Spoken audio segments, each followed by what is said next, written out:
Hey everyone, how's it going? I hope you're all doing great, following the 3 H's of the channel and all that good stuff. And in this video, I got some really wild, unbelievable, and pretty scary encounters to tell you about. So if that sounds like something you're interested in, definitely pull up a stump with me and let's get into it. Thank you for watching. This isn't exactly my story, but it happened to my dad, and he's still pretty confused by it. So my dad grew up in a very rural area. There were no paved roads, and when he was a kid, there was no electricity either. He was one day off in the woods doing whatever to keep his time occupied, and it was around the late evening. He decides to head home because it gets dark as hell out here after sundown, especially with no streetlights, no electricity. As he's leaving the woods, he spots a chain of lights moving between the trees. He stops to look at them. It's a perfect row of evenly spaced white lights. Each of them are about as big as a Christmas ornament. They are bouncing around slightly as they move forward. The next thing Dad knows, hours have passed. It's way after dark, and it's just like somebody flipped off the lights like a switch. The chain is gone. He runs home, and obviously catches an ass beating for being out late. But he has no idea what he saw out in the woods. Better yet, how he was out there for hours when it seemed like seconds to him.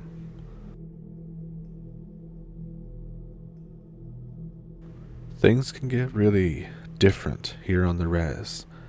You always hear about skinwalkers and stuff like that, but never about something I experienced when I was a kid.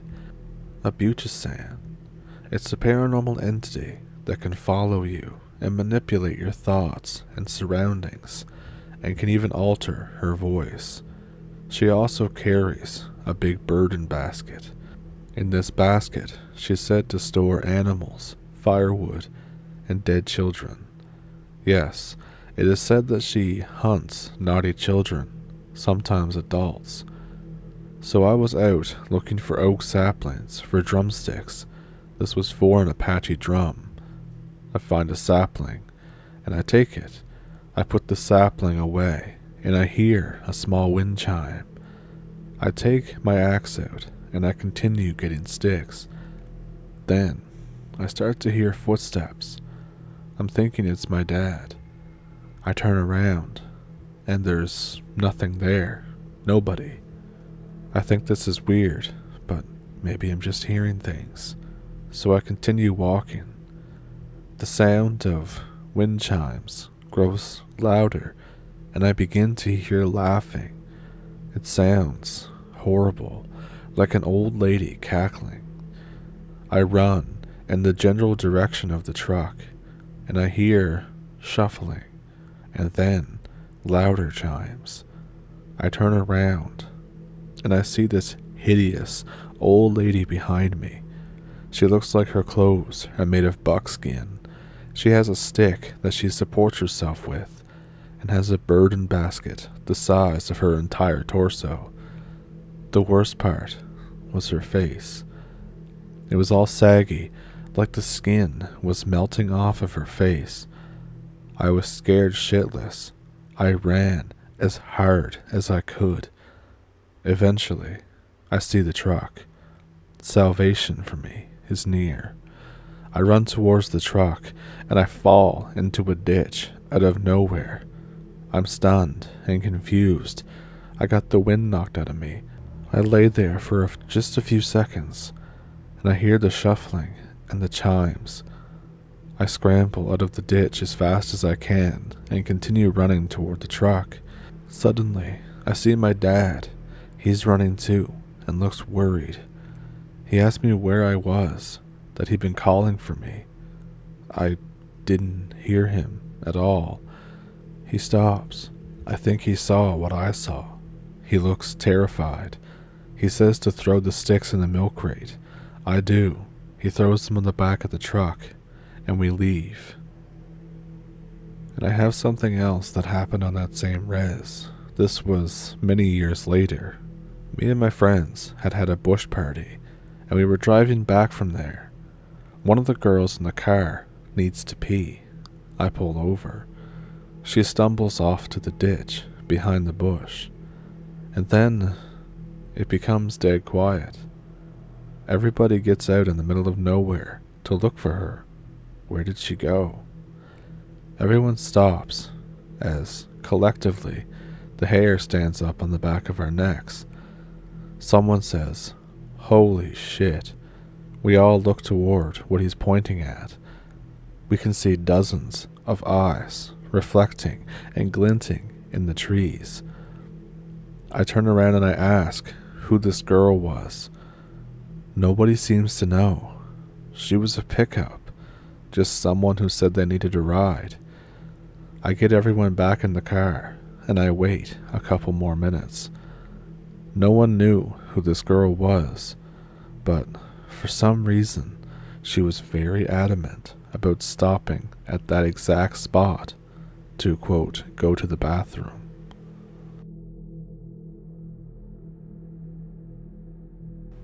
Waycross, Georgia is the setting for this one. The municipality is within the area of Ware County. The county has a part of the Okefenokee swamp and its borders. Like most southern towns, the younger crowd tend to spend the weekend down in the wilderness, partying and hooking up. It was hot in Georgia around this time of year. It was April when I arrived in the city.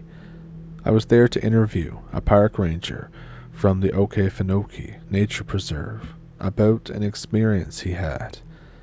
On this occasion, my contact was not there to meet me.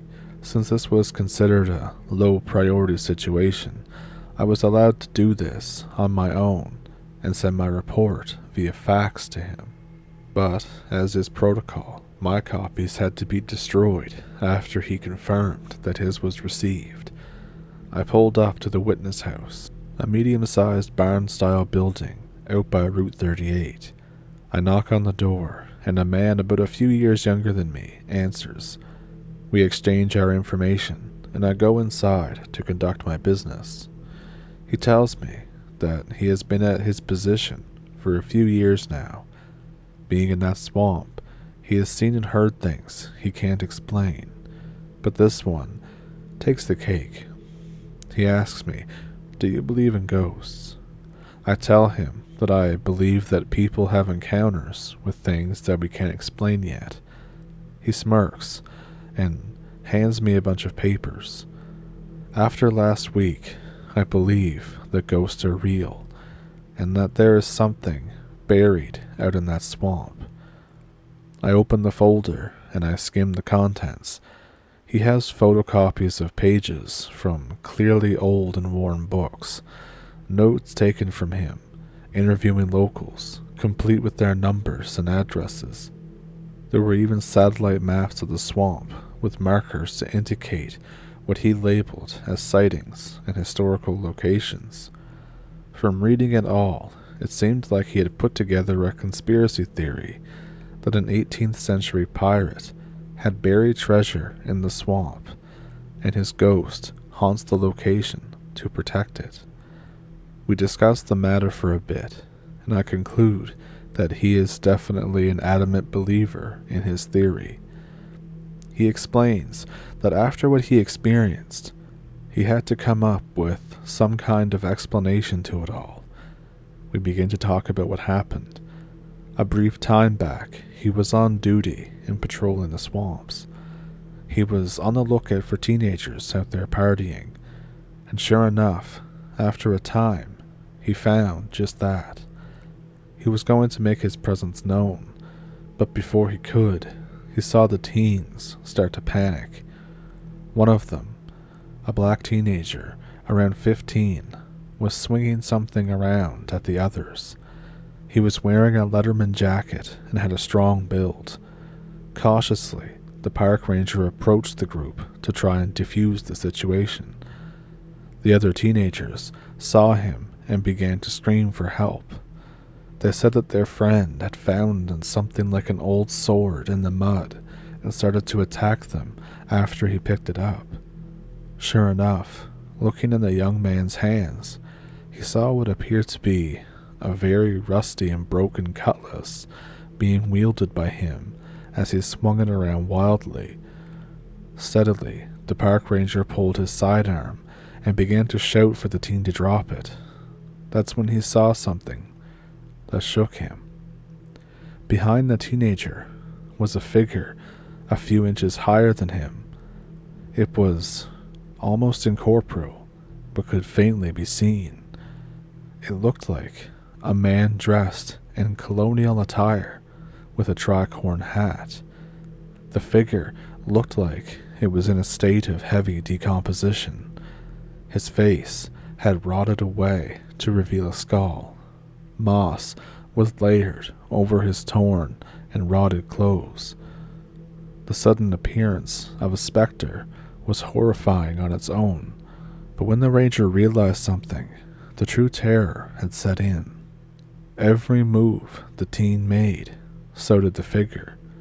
When he swung an arm, the rotted corpse did as well. When he moved, it moved. The spirit was piloting the boy, like a marionette on strings. The park ranger looked at me with shame. He said, "I ran. I left those kids. Dear God." He placed his hands over his face and tilted his head down. The ranger, in his disgust at himself, told me that he just turned tail and ran for his truck. He said he could hear the teenagers running in all directions, but he didn't look back. He didn't radio it in. He just left. It was the next morning that he went to report an incident to his superiors. To his surprise, the teens from the night before had called the police. They did so after they left. It was mentioned that the teenager with the sword had apparently eventually gained his composure and dashed back to his car, terrified, and he drove off into the night by himself. When the ranger heard of this report, he came clean about his involvement and his cowardice. They put him on leave without pay. Now in the present, we finished up the interview and I left him. He gave me copies of his research. I turned them over to my contact alongside my report. Before I left, the man asked me if I believed his story, if I thought he was a coward. I said, it doesn't matter. What matters is that to him, there was now a Waycross teenager with a haunted pirate sword somewhere out there in the ether. I noted his concern on my report. This was the other year, and since then, there hasn't been any updates that I have heard of, only that there is now a job opening at the park services there, so he did get fired. But according to my colleagues, there has been some kind of urban legend about the story that's spread in the local area.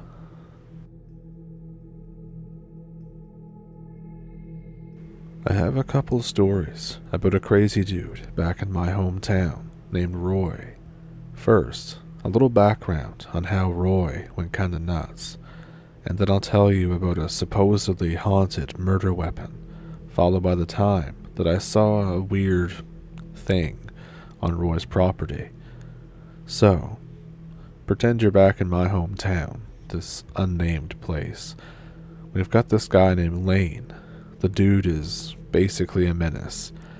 He's kind of like a local celebrity, but in the opposite way, for all the wrong reasons. We also have these two brothers who are very well liked, Roy and Roy's brother. One day, Psycho Lane invites Roy's brother on a hunting trip. Roy's brother is a super easygoing guy. He knows Lane isn't exactly friendly, but decides to take him up on the offer. The two boys go up into the mountains. Only one comes back. The death of Roy's brother is ruled a hunting accident, and there's not enough evidence to say that it wasn't. But knowing Lane, everyone is suspicious. He becomes a true outcast and spends the rest of his days living alone on the outskirts of town. He does manage to sell one of his guns though, and it changes hands a few times. This gun is the rifle that he supposedly used to kill Roy's brother, and for this reason, it's supposedly haunted. For anyone that really cares, the rifle was a Winchester, or, to be more exact, it was a Winchester Model 1892, octagonal barrel, 20 inches, or maybe the next size up, I don't remember. A plain blue finish, minimal checkering on the handguard and butt. A Lyman peep sight was added to the receiver. The gun could have basically been a museum piece. It was a beautiful gun. Anyway, one of my buddies ends up with this rifle. He's kind of an out-of-towner. He picked it up by chance. He doesn't know the gun's history at all. He keeps it locked up in a safe. When he first shows it to me, he tells me that he thinks the thing is bad luck. He claims that he's had a series of weird experiences ever since he bought it. Unusual accidents. Some of these accidents have been serious, like the time a severe windstorm caused major damage to his property. Just misfortune after misfortune. I only ever experienced something minor with this gun. It was that first time my buddy showed it to me. He let me hold it. The TV was on in the background, and the moment I took the gun in my hands, the TV turned to static. My buddy and I looked at the TV. There was a long moment of static. I handed the gun back. The TV went back to normal. Like I said, kind of a minor thing, but really creepy. What I didn't tell my buddy at the time was how I got really sick feeling when I held this weapon. For reference, I have tons of war trophies in my collection. Some of them have pretty grisly histories. I even fired an Arisaka Type 99 once, but I have never gotten a feeling like I got when I held that Winchester. It was impossible to describe, except for me to say that it gave me an ominous feeling, like a darkness hung over me while I held it. After that, I can't help but wonder what exactly went down in those woods with Lane and Roy's brother. As much as I love classic rifles, I'm glad that that one has stayed back in my hometown, 1,400 miles away from where I currently live. I forgot to mention that Roy himself deteriorated mentally after his brother's death. I'm not sure if it's related, but Roy was later diagnosed with schizophrenia. It was pretty sad. Every few months, he would go off his meds and do crazy shit. For example, one time I found him attacking an asphalt road with a pickaxe. He was screaming about zippers. Apparently, he believed that there were underground tunnels all through town, which led directly to his shitty little shack that he lived in now. Thieves, or zippers he would call them, would use these tunnels to sneak into his place and steal his stuff, and then disappear before he noticed. He also sometimes claimed to be a reincarnated soldier from the Union Army named Robert G. Stebben. He would even spell it out, Sebben. So yeah, it was bad. Roy went from being the most well-liked guy in town to being banned from virtually every public space. He and that evil guy, Lane, became our town's outcasts. Anyway, my family and Roy's family had always been super close. After Roy went schizo, I guess, my parents had me check up on him from time to time. I'd deliver water to his shack and just see how he was doing. I didn't mind doing this, Even when he was off his meds, he was always very friendly with me. No matter what state he was in, he seemed to remember me. He said I had a good aura. He still did weird shit though. Like one time he offered to show me the room where he said that he spoke with Satan on a nightly basis. I politely declined this offer. But back to my sighting. So I'm delivering water as usual. On this particular trip, I have one of my friends with me. We find that Roy ripped up all the floorboards to his shack in order to expose the underground tunnels used by the thieves, or, once again, zippers. He tossed the wood into a heap and set it ablaze in a bonfire. Being off his meds made Roy a serious talker, so my friend and I would drop off the jugs of water and settle in for an extended stay. It's getting toward the evening. Roy is rambling about something or other. The woods around us are going dark. It's the last light of the day, and I spot something in the trees behind Roy. Here's the basic description of what I saw. It was humanoid, it was skinny, and it was tall. Maybe 1 to 1.5 as tall as the average man. It looked to be absolutely covered in shaggy black hair. It's standing there for a moment before it turns away and bounds away into the brush. It's bipedal. It looks over its shoulder as it goes. It moves through those thick woods and brush much faster and more agile than a person could have. After it disappears, I'm staring into the trees when my buddy tugs at my sleeve and asks softly, Did you see that too? That moment gave me goosebumps. I don't know what I saw, but I didn't imagine it. My buddy saw it too.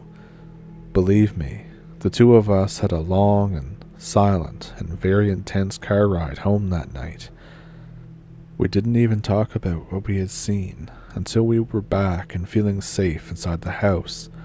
After discussing it, I gathered that my friend really only saw the thing after it had moved, but I got the better look at it. We discussed what it logically could have been. We decided that it didn't really fit any logical explanation we could think of. Eventually, we just dropped it. These days, though, that patch of woods is abandoned. Roy's hut was demolished a while back. The road leading to it is blocked by fallen trees and old abandoned cars. It looks to me like the road was deliberately impeded by junk, maybe to keep people away. Who knows? I never saw that thing again though, whatever it was. And wherever Roy is, I hope he's doing better.